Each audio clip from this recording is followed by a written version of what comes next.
अगर ये अनचेक्ड गया ना, India might have to face an even more deadly and dangerous third wave of corona.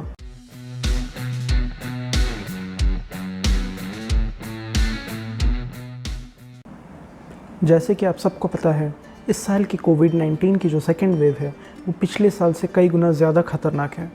Oxygen नहीं मिल रहा, हॉस्पिटल्स में बेड कम पड़ रहे हैं, black fungus, white fungus, yellow fungus, न जाने कितने सारे वेरिएंट्स निकल चुके हैं। हालात बहुत ही नाजुक हैं। इन सब के बावजूद फार्मर प्रोटेस्ट्स फिर से शुरू होने लगे हैं। देखिए, दिल्ली, पंजाब वाले जो रीजन्स है, these are some of the worst hit reasons in the entire country. दिन में हज़ारों की तादाद में वहाँ पे मौत हो रही है। डिस्पाइट दिस टेंडर सिचुएशन, हर रोज़ थाउजेंड्स ऑफ फार्मर्स दिल्ली में इकट्ठा हो रहे हैं। And this is happening in May 2021 when most of the states have imposed complete lockdown and severe travel restrictions. अगर ये अनचेक्ड गया ना, India might have to face an even more deadly and dangerous third wave of corona. In fact, if we look back, बहुत सारे लोगों को ये भी लगता है कि ये जो सेकेंड वेव ऑफ कोरोना है, this was caused by the farmer protests. See, last year when the COVID numbers were decreasing rapidly around September, if I'm not wrong, the media's focus completely shifted from the COVID-19 pandemic to the farmers protests. और जब इस साल फरवरी मार्च में ये obvious हो गया था कि एक सेकेंड वेव ऑफ कोरोना आने वाला है and that it is unavoidable, media suddenly shifted its focus from these protests and started playing blame games. Blame जो है वो पूरा political rallies and Kumbh Mela पर शिफ्ट हो गया, जो कि सिर्फ कुछ चंद दिनों के लिए हुए थे। लेकिन ये जो प्रोटेस्ट्स थे, जो कि महीनों से चले आ रहे थे, उन पे कोई किसी ने कुछ नहीं लिखा and they were never even questioned about it and they were not even held responsible. I understand कि मीडिया के बायस होते हैं। US, UK, ऑस्ट्रेलिया, जितने भी डेवलप्ड वेस्टर्न कंट्रीज़ हैं, उनके भी मीडिया वाले बायस्ड है टुवर्ड्स डिफरेंट पॉलिटिकल पार्टीज़। लेकिन जब बायस प्रोपेगेंडा में बदल जाते हैं, then it creates a danger for the democracy. But don't get me wrong here, मैं ये नहीं बोल रहा हूँ कि कुंभ मेला और ये जो पॉलिटिकल रैलीज हुए थे, whether it was by the BJP और द तृणमूल कांग्रेस और any other party, that they did not have any role in the second wave. Yes, they did. लेकिन जब ये पूरा ब्लेम गेम चल रहा है, तो why only pick a few favourites? सब पे ब्लेम इक्वली जाना चाहिए, right? Everyone is to be equally blamed here. हमारी सोसाइटी, ये जो पब्लिक जो 2 दिन में अवेयरनेस भूल जाती है, हमारी गवर्नमेंट जो बहुत ही लेट कदम उठा रही है, हमारी मीडिया जो कि बिल्कुल भी रिस्पॉन्सिबल नहीं है।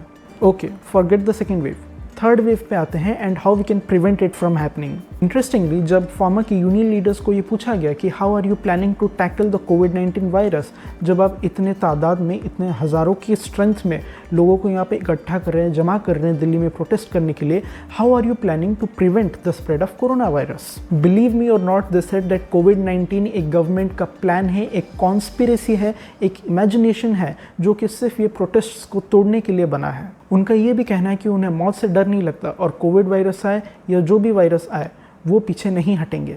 और ये भी धमकी दिया जा रहा है कि वो सिर्फ दिल्ली में नहीं बल्कि different parts of the country में भी जाके ऐसे प्रोटेस्ट करेंगे। लेकिन ऐसा नहीं कि सारे फार्मर लीडर्स ऐसे हैं, कुछ इग्नोरेंट भी नहीं है। कुछ फार्मर लीडर्स प्रिवेंटिव मेजर्स ले रहे हैं, जैसे कि काढ़ा पी रहे हैं, एरियाज़ को सैनिटाइज कर रहे हैं, वगैरह वगैरह। Look, I appreciate the preparedness, however I am afraid कि ये सफिशिएंट नहीं होगा। ये सफिशिएंट होता अगर आपके 5 या 6 मेंबर्स के एक फैमिली मेंबर्स होते और एक पिकनिक जा रहे होते, देन हाँ ठीक है, इतना प्रिपेयर्डनेस काफ़ी है। लेकिन you are protesting in thousands of numbers, this is not going to help prevent the spread of corona virus. In fact Punjab, जो इन सारे प्रोटेस्ट का एपिसेंटर है, वहाँ पे हालात बहुत ही ख़राब है। मैं एक मेट्रिक लेके आपको समझाता हूँ, केस फैटेलिटी रेशियो और case fatality rate. Basically, this ratio refers to the total number of people who die from the total amount of people who get infected from a particular disease. तो ये जो case fatality ratio है, ये India के सारे states में 1.5 से below है, एक्सेप्ट इन पंजाब, जहाँ पे ये 2.5 से भी ज़्यादा पहुँच चुका है, by far the highest in the country. अब आप ही बताइए, इसका क्या रीज़न हो सकता है? जब आप ये प्रोटेस्ट के बारे में सोचते हैं, एक और बात दिमाग में आती है, इतने सारे प्रोटेस्टर्स आते कहाँ से हैं? इंसेंटिव क्या है इनका? इस सवाल का जवाब एक्चुअली फरवरी की एक न्यूज़ रिपोर्ट में आया था, जो कि अनफॉर्चुनेटली किसी ने हाईलाइट नहीं किया। Apparently, according to this sources, Punjab में ऐसे कुछ विलेजेस हैं जहाँ के पंचायतों ने ये डिसाइड किया है कि उस विलेज का हर एक फैमिली का हर एक मेल मेंबर 1 वीक के लिए दिल्ली जाएगा, वहाँ पे प्रोटेस्ट अटेंड करेगा और वापस आएगा फॉर एवरी वीक। जो ये नहीं करेगा उसको फाइन लगाया जाएगा। For each family the fine can be 2000 और 5000 और इवन मोर। तो एक बार कोशिश कीजिए समझने की कि यहाँ पे हो क्या रहा है। एवरी वीक एक फ्रेश बैच ऑफ पीपल जाते हैं दिल्ली, वहाँ पे प्रोटेस्ट अटेंड करते हैं, दूसरों के साथ मिलजुलते हैं और उनमें से ज़्यादातर लोग कोविड-19 से ऑब्वियसली इन्फेक्ट हो जाते हैं। वो वापस आते हैं दिल्ली से अपने गांव और वहाँ पे डिफरेंट लोगों को अगेन कोविड-19 के वायरस से इन्फेक्ट करते हैं। नेक्स्ट वीक एक फ्रेश बैच ऑफ पीपल जाता है दिल्ली, वहाँ पे अगेन कोविड-19 से इन्फेक्ट होकर वापस अपने गांव आते हैं और ये साइकिल कंटिन्यू होता जाता है। ऐसे हालात में कोरोना कैसे कम होगा? इससे साफ जाहिर होता है कि ज़्यादातर जो रियल फार्मर्स है वो प्रोटेस्ट अटेंड करना नहीं चाहते और उनको फोर्स किया जा रहा है अटेंड करने के लिए। एक और एविडेंस जो इस क्लेम को सपोर्ट करता है is the fact that in the past couple of months thankfully ये जो प्रोटेस्टर्स का नंबर्स है वो बहुत ही रिड्यूस हो चुका है। In fact, only a few farmer union leaders are protesting, along with the hardcore supporters, as most of the farmers have gone back home. एक और बात यहाँ पे उठती है ब्लैकमेलिंग द गवर्नमेंट। देखिए जितने भी लॉज थे फार्मर रिलेटेड वो टोटल 18 थे, उनमें से 3 गवर्नमेंट ने कहा है कि वो वापस रिपील कर देगी और बाकी का जो केस है वो अभी सुप्रीम कोर्ट में पड़ा है और वो सॉल्व होके आएगा, इम्प्लीमेंट होगा और लोगों के लाइव्स को अफेक्ट करेगा। इसके लिए कम से कम 1 से 1.5 साल लग ही जाएंगे, यानी कि इन फार्म लॉज का कोई इमीडिएट इफेक्ट नहीं होने वाला है। कम से कम इनके डे टू डे लाइफ्स पे तो इमीडिएट इम्पैक्ट नहीं होने वाला है। तो फिर ये कॉन्स्टेंट प्रेशर क्यों? ये सुपर स्प्रेडर वाला जो आंदोलन है इसकी धमकी क्यों दी जा रही है? आपको क्या लगता है? क्या इन प्रोटेस्ट का कोई जस्टिफिकेशन है? अपने थॉट्स कमेंट बॉक्स में ज़रूर डालिएगा।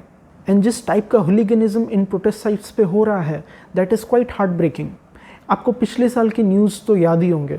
ऑक्सीजन वाले ट्रक्स रोक दिए, टिकरी में भयंकर हादसा हुआ, रिपब्लिक डे के दिन तो लाल किला में घुस के इन्होंने अपना फ्लैग लहराया। अब इन सारे मौत का जिम्मेदार कौन है?